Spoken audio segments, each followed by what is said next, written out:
Have you ever stopped to think that the way you talk to your doctor could actually change the kind of care you get?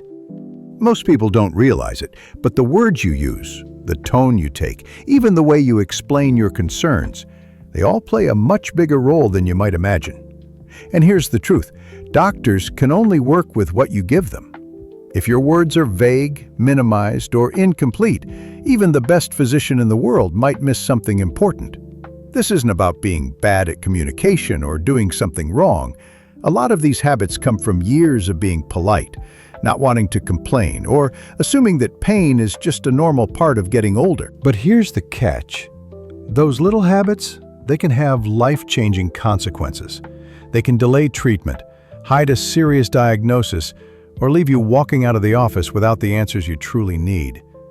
That's why in today's video, we're going to uncover 5 hard truths about how older adults sometimes talk at the doctor's office and how these habits can quietly hurt your health. Stick with me until the very end, because number 5 is one even the most careful patients get wrong, and fixing it could completely change the way your future appointments go. Number 1. Downplaying or minimizing symptoms. One of the most common mistakes I've seen older adults make is brushing off symptoms. It might sound like, "It's nothing serious, just a little ache," or "I don't want to make a fuss about it." You might think you're being polite, but in reality, you're making it harder for your doctor to help you. When you minimize, you're basically handing your doctor an incomplete puzzle and expecting them to see the full picture. I'll never forget my neighbor Helen, who was 78.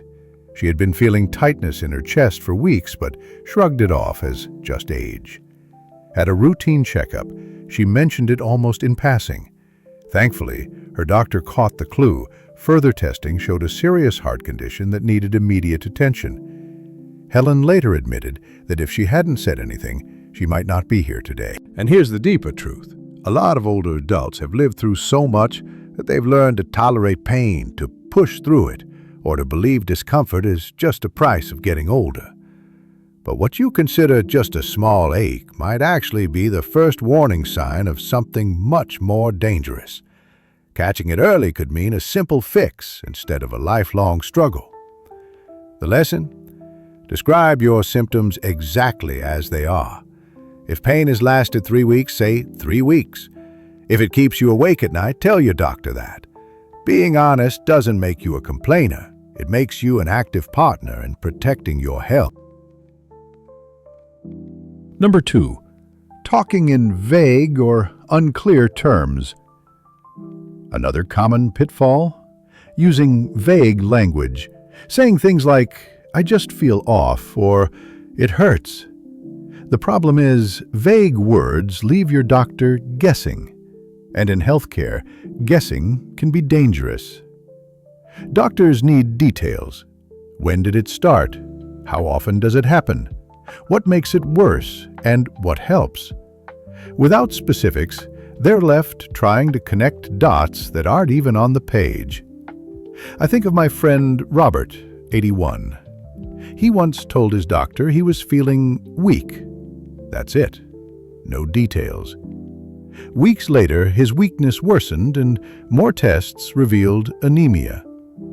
If Robert had described when it happened, how strong it felt, or what triggered it, his doctor could have caught it much sooner. This happens because many people don't track their symptoms. By the time you sit in that exam room, it all blurs together.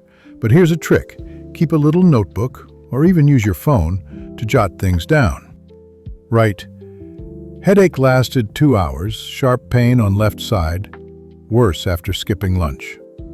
That level of detail is gold for your doctor. Think of it this way. Being specific is like handing your doctor a magnifying glass instead of a foggy window. The clearer you are, the faster they can figure out what's wrong and get you the right help. Number 3. Not bringing a written list of concerns. How many times have you walked out of a doctor's office and thought, "Oh no, I forgot to ask about that"? It happens all the time. The truth is, once you're in that room, it's easy to get sidetracked. Maybe the doctor asks a question that takes you in a different direction, or you get so focused on one issue that the rest slip your mind. My friend Margaret went in to talk about her blood pressure meds, but forgot to mention her dizziness and sleep problems. Weeks later, the dizziness got worse, something the doctor could have connected much earlier if she had brought it up the first time. And here's the thing, this isn't just about being forgetful. Everyone does it. When you're under a little pressure, or the visit feels rushed, your brain naturally blanks out. That's why showing up without a written list is one of the biggest missed opportunities. Instead, sit down the night before and write every concern you have, big or small, from the sharp knee pain to the odd rash you're not sure about. Rank them if you need to. Then, when you sit down in that office, you've got your roadmap right in front of you. Think of it like grocery shopping. Without a list, you'll always forget something important. With a list, you make sure every single item, every single concern gets noticed. Number 4.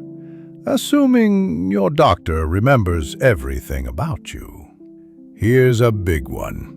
Many older patients think their doctor remembers every detail of their health history. The truth? Even if you've been seeing the same doctor for years, they see dozens of patients every day. They might know the broad strokes, but not every update. Take Walter, for example. He saw his doctor for joint pain, but forgot to mention he had started a new blood pressure pill. That pill turned out to be part of the problem, but because he assumed the doctor already knew, it took weeks of extra tests to figure it out. The reality is, doctors rely on your updates. Yes, they have your file. Yes, they may remember your last visit, but they don't know what's happened since then unless you tell them. Even small details, like a new vitamin, a change in diet, or a different sleep pattern, can matter more than you think. So, at the beginning of every appointment, give a quick update. Say, since my last visit, I started a new medication, and I've noticed more fatigue. That one sentence could save weeks of confusion. Think of it like catching up with a friend. You wouldn't expect them to know what's been going on in your life unless you told them. Your doctor is your health partner, but that partnership only works when you keep them fully in the loop. Number 5. Talking too much without letting the doctor guide. Now here's the tricky one. Sometimes older adults do the exact opposite of minimizing. They talk about everything. Every ache, every detail, every story. It comes from a good place. You want to be thorough. But in a short appointment, too many side stories can drown out the main concern. I remember Mary, who came in for knee pain. By the time she finished talking about her cousin's hip replacement, her garden, and the weather, half the appointment was gone. They barely had time to focus on her knee. The truth is, appointments are short. Doctors are trained to guide the conversation so they can zero in on what matters most. If you spend half the time on side roads, you may never reach the destination. The best approach? Start with one clear sentence about your main concern. I have sharp pain in my right knee when I stand up. Then let the doctor take the wheel. They'll ask follow-ups and you can add detail where needed. Another tip, hand over that written list of concerns at the beginning. That way, nothing gets forgotten, but the doctor still gets to set the order of discussion. It's not about talking less, it's about talking in a way that works with your doctor's flow, not against it. Think of it like a dance. When you let the doctor lead, the whole appointment flows smoother, and you walk out with real answers instead of half-finished conversations. The truth is, your words are one of the most powerful tools you have in that exam room. They can open the door to understanding, or they can create confusion that slows everything down. When you speak with honesty, clarity, and focus, you give your doctor exactly what they need to help you.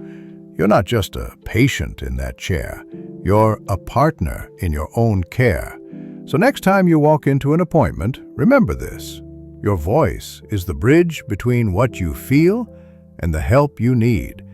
Build that bridge strong, and you'll leave not just with instructions, but with trust, confidence, and peace of mind.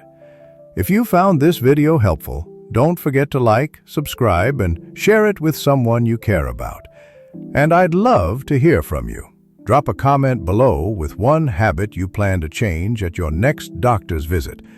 Thanks for watching, and I'll see you in the next video.